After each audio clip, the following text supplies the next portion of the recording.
Cenário Brasil, com Fernando Schiller. Schiller, muito bom dia. Nessa semana aqui vamos ter protagonismo de novo do Judiciário, né? TRF4 pode anular a sentença contra o Lula do sítio de Atibaia e do Supremo, que vai continuar a votação sobre compartilhamento de dados. A política fica mais ou menos, né, em segundo plano, mas nós não podemos desconhecer que está caminhando mais depressa do que muitos esperavam, nós inclusive, esses projetos de prisão após segunda instância, tanto na Câmara como no Senado, né? Bom dia. E como a gente tinha conversado aqui no jornal, né, o que aconteceu? As duas PECs que estavam em votação, tanto na Câmara como no Senado, a 410 e a 5, 410 na Câmara e a 5, PEC 5, 2019 no Senado, elas foram substituídas, né? Elas simplesmente caíram e foram substituídas. O que a PEC originalmente dizia, a PEC 410 na Câmara? Ela tratava do artigo 5º, ela mudava diretamente uma cláusula pétrea da Constituição, né? Então criava meio que o conceito de culpabilidade a partir de segunda instância, era flagrantemente inconstitucional.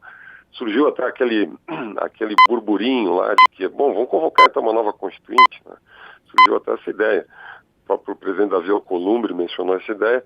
Obviamente isso foi abandonado e a partir daí você tem a criação de duas novas, uma PEC, essa sim eu acho que é uma proposta viável, do próprio deputado Manente aqui do PPS São Paulo, que prevê uma mudança no conceito de trânsito em julgado, né? Então, aí sim eu acho que é uma saída jurídica, obviamente não é a minha especialidade, mas consultando pessoas da área jurídica e percebendo a lógica, quer dizer, não altera a cláusula pétrea, não altera o artigo 5º, né, mexe nas atribuições do STJ e do Supremo Tribunal Federal, né, cria uma ideia de um recurso, consolida a ideia de um recurso extraordinário apenas quando há dúvida sobre matéria constitucional, obviamente é um problema de supervisão constitucional do Supremo.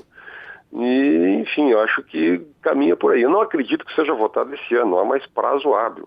Aliás, fazendo um comentário aqui mais amplo um pouco, nenhuma das PECs do governo tem viabilidade esse ano.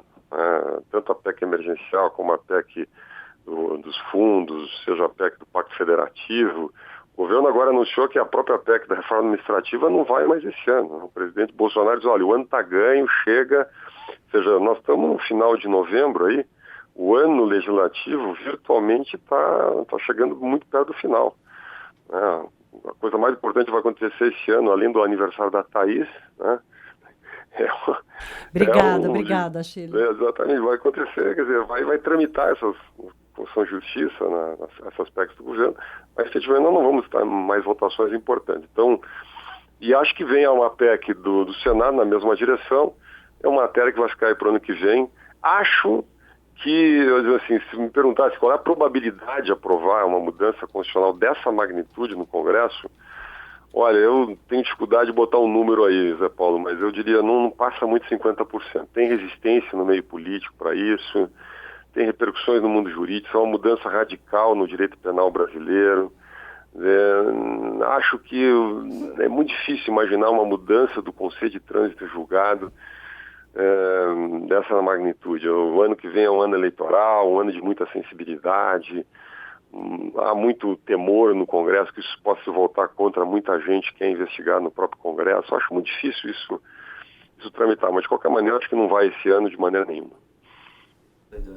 Ô Schiller, com relação a essas pautas econômicas, você que anda muito pelo Congresso, você sente que as lideranças têm noção do quanto eles podem atrapalhar uma alta do investimento no Brasil, se essas reformas não caminharem, principalmente aquelas mais ligadas a um conserto emergente das contas públicas? Olha, eu acho que as PECs são complexas, né? Esse é o ponto, Thaís. Quer dizer, eu mesmo escutava uma entrevista do senador Otto Alencar, que é o relator da PEC dos fundos, né? Ele mostra o seguinte, quer dizer, você tem quase 50 fundos que têm recursos. Então tem que analisar cada um desses fundos. É o Fundo da Marinha Mercante, é o Fundo Setorial do Audiovisual, é o Fundo Nacional de Cultura. Vamos pegar só o Fundo Setorial do Audiovisual, por exemplo.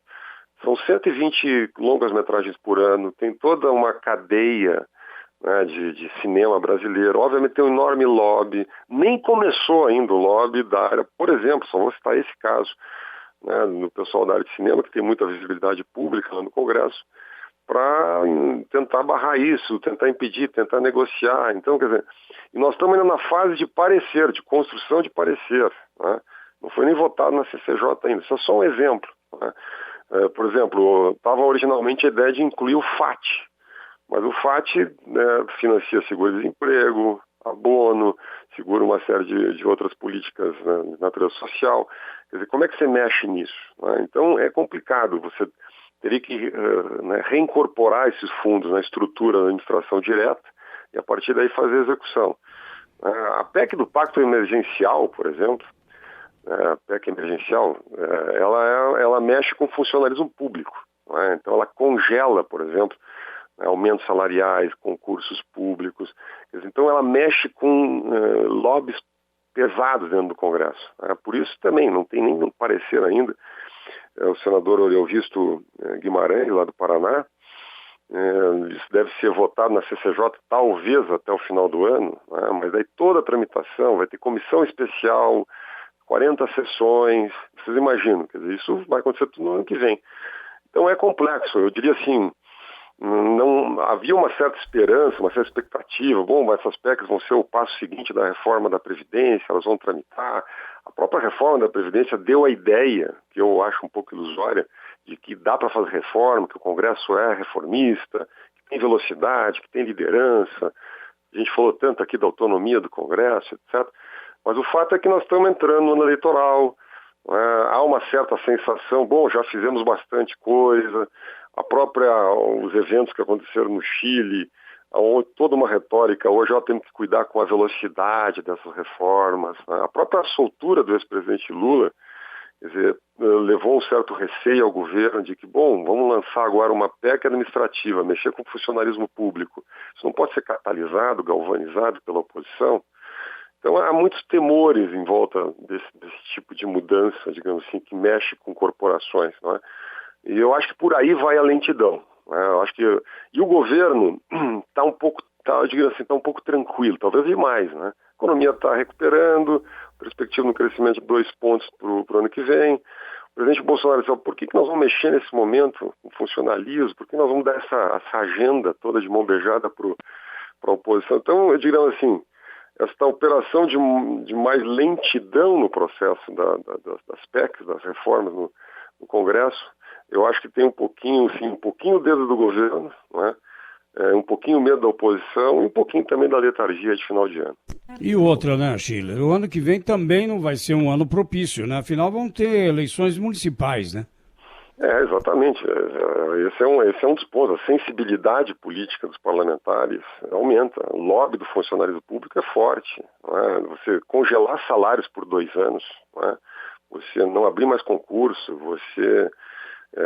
enfim, é uma série de medidas duras que batem nas assembleias legislativas, essas PECs têm depois repercussão nos estados. Então eu diria assim, o maior inimigo do governo hoje não é a oposição, não é o Lula, não é a inércia que vem, né, do período eleitoral aí, e de uma certa sensação de que no fundo essas PECs são importantes, mas elas não são cruciais para o governo nesse momento. Nesse momento o governo pensa mais, eu diria, mais politicamente, né? E talvez não tenha todo esse ímpeto reformista aí que se esperava, se anunciava, que se imaginava aí a partir da aprovação da reforma da Previdência. Você sabe que uma coisa que me chama a atenção é que se você não faz mais concursos públicos, cada vaga que se abre não é preenchida e com isso também não haverá contribuições para a previdência do funcionalismo. Por isso que há esse descompasso sempre, né? Mas aí é positivo, né? Porque é evidente que tem uma transição, né? Hoje você tem outras maneiras de fazer a gestão. Tem modelos de contrato, modelos de concessão, enfim. Eu acho que o Estado brasileiro, a gente já analisou aqui, inchou muito nos últimos 15 anos, especialmente, né? Eu dei os dados aqui no jornal, nós tivemos um crescimento aí, 53% do ganho real salarial, nós tivemos um crescimento enorme da massa de funcionários. Enfim, mas obviamente você tem uma transição, né? Agora o concurso público, em imaginar que ele vai gerar receita para a previdência pública, isso é verdade por um lado, mas a conta não fecha, né? Porque o custo que você tem com o salário é enorme, né? Então a questão central é você fazer uma reforma administrativa, enxugar o número de carreiras, né, para que você permita o trânsito. Então está faltando num ministério, num departamento, numa autarquia, numa certa área, você pode deslocar profissionais de uma carreira para outra, né, em tese, quer dizer, de uma área para outra. Quando se cria, por exemplo, nós comentamos aqui a polícia penal, né? Então o agente penal vai ter aquela característica, aquela carreira. Eventualmente você não pode fazer o trânsito entre o agente policial, né, o policial para a função penal, né, o prisional, agente penitenciário, né? Então você cristaliza uma função e aquele funcionário só faz aquela atividade, né? Por isso que a gente comentou aqui, independente do mérito da questão, vai na contramão do que o governo quer fazer. Só que isso mexe com o quê? Mexe com a corporação, né? O presidente Bolsonaro, vamos lembrar, ele veio do setor público, ele sempre foi eleito por funcionários públicos, militares, né, policiais, ele tem voto nessa área, ele tem essa sensibilidade. Então, para desgosto do ministro Paulo Guedes, a reforma administrativa ficou para o ano que vem. A apresentação dela, para ver o ritmo diferente, digamos, de velocidade nas reformas que o governo está adotando.